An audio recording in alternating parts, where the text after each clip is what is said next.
Prometheus 2012 റിലീസായിട്ടുള്ള ഒരു sci fi സിനിമയാണ്.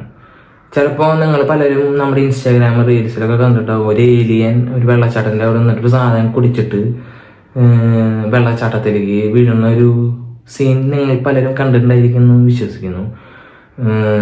ആ സിനിമയെ കുറിച്ചിട്ടാണ് പറയാൻ പോണത്. ഇത് നമ്മുടെ മനുഷ്യരാശിയുടെ ഉത്ഭവം തേടിയിട്ട് പോണ കുറച്ച് ആൾക്കാരുടെ കഥയാണ്. എന്ന് വെച്ച് കഴിഞ്ഞാൽ നമ്മുടെ സംസ്കാരം അതിനോടുമായി ബന്ധപ്പെട്ടിട്ടുള്ള കുറച്ച് സംഭവങ്ങളായിട്ട് സാമ്യമുള്ള ഒരു ഗ്രഹത്തിന്റെ മാപ്പ് കിട്ടിയിട്ട് പ്രൊമത്യൂസ് എന്ന് പറയുന്ന ഒരു സ്പേസ് ഷിപ്പിൽ സഞ്ചരിക്കുന്ന ആൾക്കാരുടെ കഥ പറയുന്ന ഒരു സൈഫൈ സിനിമയാണ് ഇതെന്ന് പറയുന്നത്. അവിടെ എന്നിട്ട് അവര് ഇവിടുന്ന് ഭൂമിയിൽ നിന്ന് പോയി ആ ഗ്രഹത്തിൽ ചെന്നെത്തി അവിടെ ഉണ്ടാവുന്ന ഒരു കഥയാണ് ഇതിൽ പറഞ്ഞു പോണത്. നമ്മുടെ എവല്യൂഷൻ തെറ്റാന്ന് ഇപ്പോൾ ഒരു ഇതുണ്ട്. അപ്പോൾ അങ്ങനെ വിശ്വസിക്കുന്നവർക്കൊക്കെ ഇത് ഭയങ്കര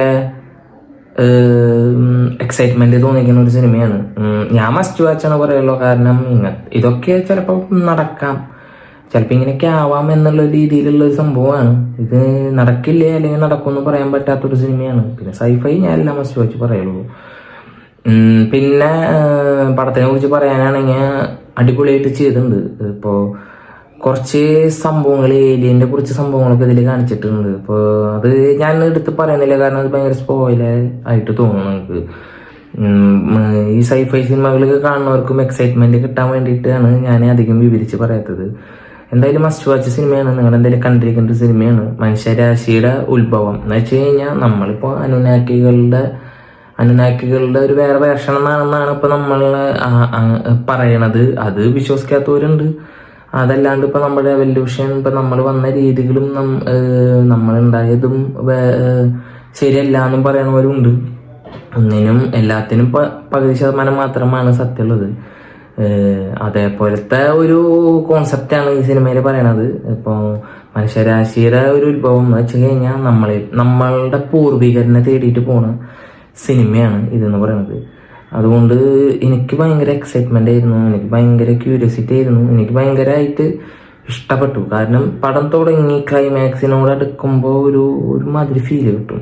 അപ്പൊ നിങ്ങൾ വിചാരിക്കണ പോലത്തെ ഈ സൈഫൈ സിനിമകളുള്ള പോലത്തെ ഒരു രീതിയിലല്ല പോക്ക്. ഇത്തിരി ഇമോഷണലായിട്ടുള്ള കുറച്ച് കാര്യങ്ങൾ ഇതിൽ പറഞ്ഞു പോകുന്നുണ്ട്. എന്ന് വെച്ച് കഴിഞ്ഞാൽ മനുഷ്യന്മാരുടെ ഇതേപോലെ ഒരു എന്ന് വെച്ചാൽ മനുഷ്യന്മാർക്ക് ഇനി ഒന്നും ചെയ്യാൻ പറ്റാത്തൊരു സാഹചര്യം വരും ഫ്യൂച്ചറിൽ. എന്ന് വെച്ച് കഴിഞ്ഞാൽ പല കാര്യങ്ങളും ഇതിവിടെ കൊണ്ടുവരുമ്പോൾ മനുഷ്യന്മാർക്ക് അപ്പോൾ ഏറ്റവും കൂടുതൽ വേണമെന്നുള്ള ഒരു സംഭവം തേടി പോകണം.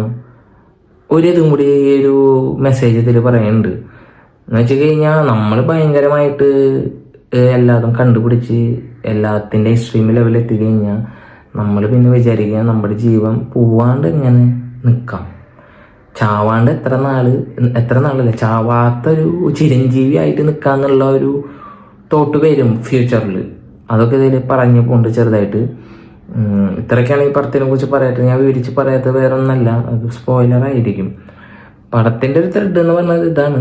നമുക്കൊരു നക്ഷത്രത്തിന്റെ മാപ്പ് കിട്ടുന്നു, അവിടുന്ന് നമുക്ക് കുറച്ച് നാളുകളായിട്ട് സിഗ്നൽ വരുന്നുണ്ട്. അപ്പോൾ അത് കറക്റ്റായിട്ട് മാപ്പ് നോക്കണ ആൾക്കാരെയും കൊണ്ട് ഒരു സ്പേസ് ഷിപ്പ് ഇവിടുന്ന് പോവാണ്. അപ്പോൾ നമ്മുടെ പൂർവികര് എന്തിനാണ് നമ്മൾ ഉണ്ടാക്കിയത്, അവർക്ക് എന്താണ് നമ്മളെ കൊണ്ട് ഉപയോഗം ഉണ്ടായിരുന്നത് എന്നതൊക്കെ അറിയാൻ വേണ്ടിയിട്ട് കുറച്ച് ആൾക്കാർ പോണതാണ്. പിന്നെ അതിൽ വേറെ കുറച്ച് ട്വിസ്റ്റും കാര്യങ്ങളൊക്കെ ഉണ്ട്. ഇതാണ് ഈ പടത്തിൻ്റെ ഒരു ത്രെഡ് എന്ന് പറയാനായിട്ട്. ബാക്കിയൊക്കെ നിങ്ങൾ കണ്ടിട്ട് അഭിപ്രായം രേഖപ്പെടുത്താം. നല്ല പടത്തിൻ്റെ റിവ്യൂ ആയിട്ട് വരുന്നവരിക്കും എല്ലാവർക്കും. Take care. ബൈ.